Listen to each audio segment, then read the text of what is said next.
back, everyone! Before we go to analysis and visualization, which is usually the exciting part, let's learn first how to prepare our data.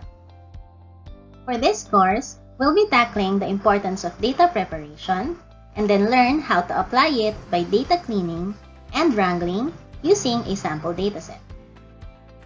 Did you know that data scientists spend 60 to 80% of their time preparing data? This seems a lengthy process, but it is essential as a prerequisite to eliminate bias resulting from poor data quality. Ensuring quality through data preparation enables making informed and accurate business decisions, which can only be made with clean and enriched data. As the saying goes, garbage in, garbage out. In addition, bad data is expensive.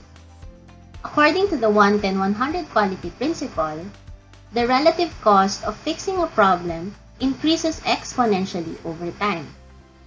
If the cost of preventing bad data from entering a system is $1, then the cost of correcting existing problems is 10.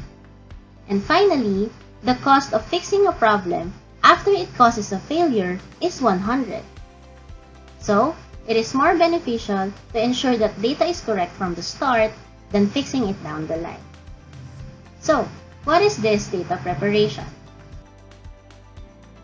Data preparation is the process of cleaning and transforming raw data prior to analysis. It is an important step prior to processing to ensure quality. It often involves reformatting, making corrections, and the combining of datasets to enrich data.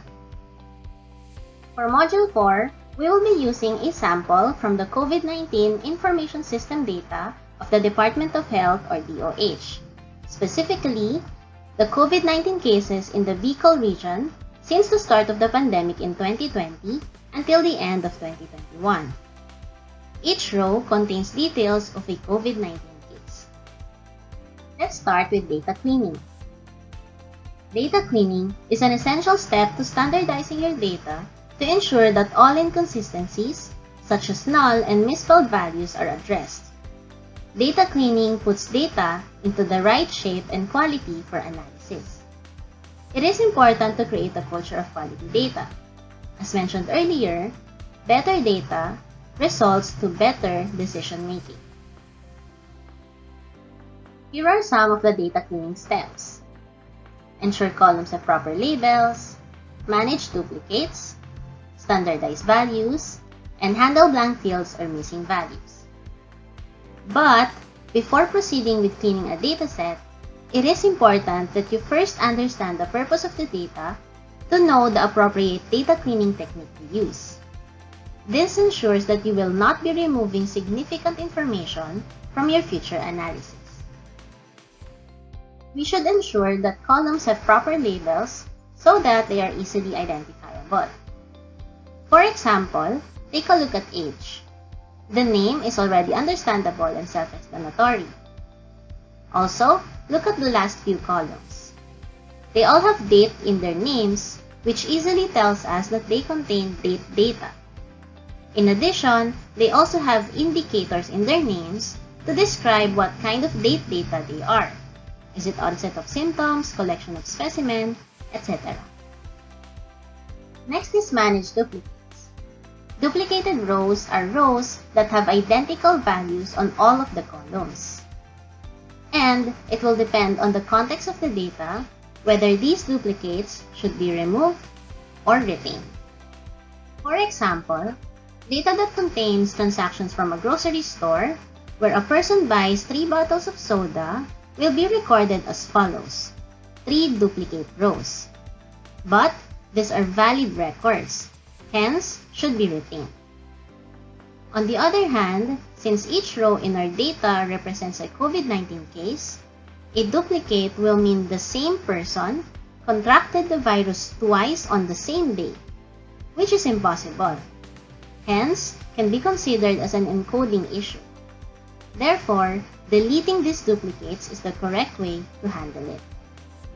We do this in Excel by highlighting all the data, then go to the Data tab and choose Remove Duplicates. Then, Select all of the columns and click OK. As you can see, by doing so, we have removed 5 duplicates in our dataset. Another is fixing structural errors like typos and incorrect capitalization, which can cause mislabels in our analysis and charts in the future. Here's one way to standardize values in Excel. Take for example the sex column. First, we need to know what the column's unique values are and which of those are valid. One way is to choose Filter in the Data tab, then click the drop-down button beside the column name. This will show all the distinct values in the sex column. However, note that Excel is not case-sensitive. That's why only the first instance of male, the one in small letters, appeared in the drop-down list. Hence, you still have to check the data itself. From the drop-down list and looking at the data itself, we see that M, F, and male in small letters are the inconsistencies, while male and female in all caps are the valid ones. Okay, so let's clean them. You can do this by using this formula. This converts M to male, F to female, and converts all of them to capital letters, such that the new sex column only have 2 values, male and female in all caps. Now, let's learn how to handle blank fields or missing values. One way is to drop or remove these records completely. But remember that this will remove information, so be mindful before doing so. For example, what if we want to analyze or create a visualization for our COVID-19 data? But we want to focus on location, specifically region, province, and city or municipality.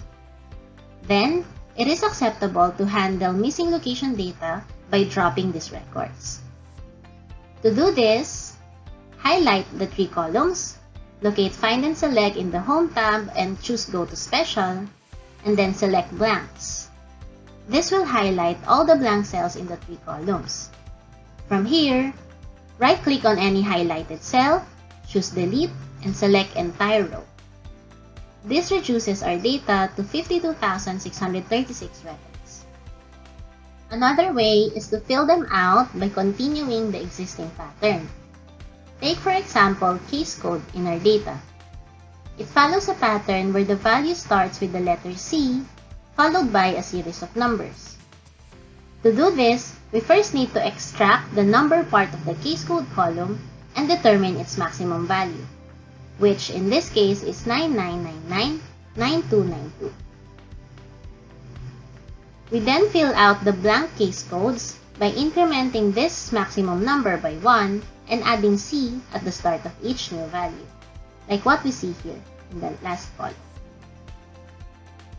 Another way to handle missing values is to fill them out by imputation. And one of the most popular ways to impute data is by using the mean or average. For example, we want to impute missing values in our age column. We can impute them by the average age per gender in our dataset. And upon computing, the average age is 39 years old for males and 41 years old for females. Using these values will result to the following. C705336, who is male and has missing age, will be assigned with a new age of 39, while C719571, female, will be assigned with a new age of 41. Now that we've cleaned our data, we can now proceed with data wrangling.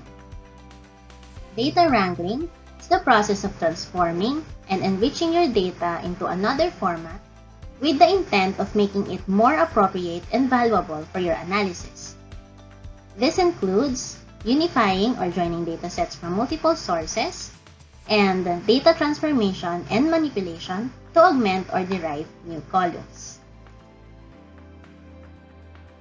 To enrich our data, consequently our analysis, we can leverage information from other datasets by adding or joining them to our current dataset. For example, in our data, we only have City Muni PSGC and Barangay PSGC, which contain geographic codes for the city, municipality, or barangay locations. We can enrich this by referring to the two datasets, city muni mapping and barangay mapping, to obtain the location names themselves, which will provide us more insightful information. In Excel, we can use the VLOOKUP function to join datasets, like this one, which enables us to pick up the barangay names from the barangay mapping reference table. We can also perform data transformation to derive a new field from an existing column. For instance, we may want to analyze the COVID-19 patients by age group instead of the age value. Therefore, we need to transform the age column, the one that we have imputed, and create a new column, which assigns each data point to the appropriate age group, as seen in this example. We can also create new columns by performing calculations on multiple columns in the dataset. For example, what if we want to know how long the patients have recovered from COVID-19? We don't have this in the data. What we do have is for when they have recovered, which is in the date recovered column. But we have 4 columns we can choose from to represent the starting date. It might be common sense to use date of onset as starting date, but a lot of the records has missing date onset value.